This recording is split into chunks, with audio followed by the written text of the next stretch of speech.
Hello, welcome to the Pamintuan Mansion. Let us take you on an exciting journey back in time as the Republic of Filipina Reenactment Group embarks on a captivating tour of the Pamintuan Mansion.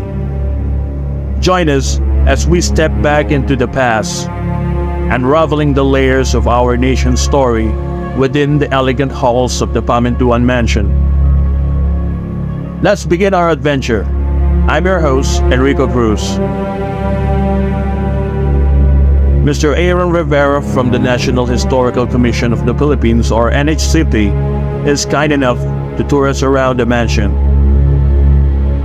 We will delve into the rich heritage and stories hidden within these historic walls.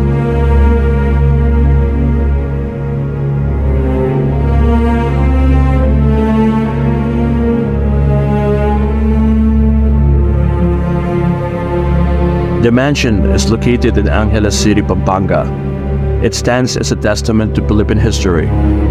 Built in the 1880s by the Pamintuan family, she witnessed a lot of pivotal moments during the Philippine-American War, from being a site of the Philippine Revolutionary Government to hosting the First Philippine Republic. This mansion has seen it all. Pero hindi yan yung pinaka-accurate na nangyari. One of those things na na-break namin dito is this. Walang nangyari parang waving of the flag sa house. Kung meron mong waving of the flag, most likely ibang activity yon, because prior to the Independence Day on June 12, 1999, there was actually a grand parade. Oh, yan. So yung parade, yan. And there are actually some people na medyo hindi natin may isip nga dito. One is Antonio Luna. Yeah. Kasi if that was June 12, si Antonio Luna. Yeah. General Concepcion. And then one of those is nandito daw si Goyo. Isa pa yun sa mga hindi namin maklaim. Si ano po, General Concepcion. Nag-stay din daw. Binanso Concepcion went here na. Yes, talagang proven. Oo. Pero yung si Luna, si Goyo, sila po. Buti pa yung dito sa Ginano, kasama ng paborito niyang Camp na Aid dati, si Manuel Quezon. Na naging rival niya. So, this house, during the Philippine-American War, temporary residence of the Ginano like 1999. Kaya nga, dito na rin naabot yung first anniversary of the Philippine independence. And of course, you're very familiar with what happened that Angeles was the last frontier of the Philippine Revolutionaries. Kasi after that, both. And ayun nga, nandun na rin sinira nila yung police station or yung village para hindi na maka-forward yung mga Americanos. But still, na-capture sa Aguinaldo sa Paranas. Hindi, matagal pa yun. Oo. Kasi umabot pa sa Ilocos. Yung war, yes. Yeah. Pero hindi na siya gano'n nag-flourish eh. Wala na. Wala na, kasi guerrilla warfare. Kung Angeles talaga, Angeles is the last formal, conventional military.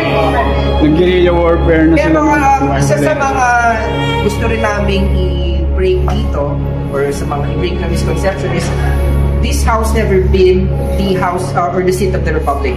Hindi siya naging Malacanang of the North. Talagang naging temporary residence siya. Parang transit house. Oo, parang gano'n lang. Oo, yes, exactly. Kasi yung man of this house, Florentino Pamintuan, became one of the supporters of the Revolutionary Committee. Actually, he became part of the Revolutionary Committee under the logistics. And, Madala pa kayo ng rest ng Congress. Di ba? It came from yung mga other provinces. Yeah, what he meant is yung mga representative. Yung nag-form ng Delegate.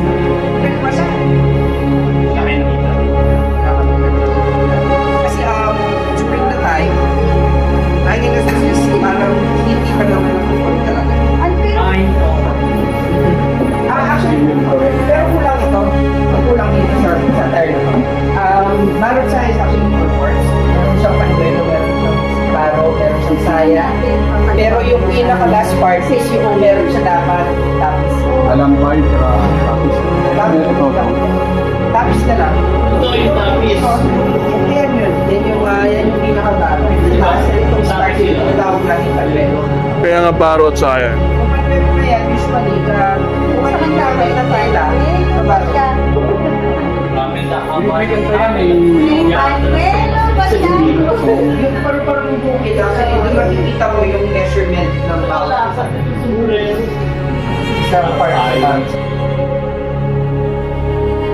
The Pamintuan Mansion was also the place where Aguinaldo made his last stand against the American forces, who invaded Angeles on January 5, 1899. Aguinaldo and his men fought bravely, but were outnumbered and outgunned by the Americans. General Aguinaldo decided to evacuate the mansion and retreated to San Fernando, then to Malolos, and finally to Palanan, where he was captured by the Americans on January 23, 1901. The Pamintuan Mansion has witnessed many other historical events, such as the occupation of the Japanese during the Second World War, and the liberation by the Americans, and the restoration by the Bangko Sentral ng Pilipinas, and the National Historical Commission of the Philippines. Today, it serves as the Museum of the Philippine Social History, showcasing the Filipino way of life, culture, and heritage. We hope you enjoyed this tour and learned something new about our history.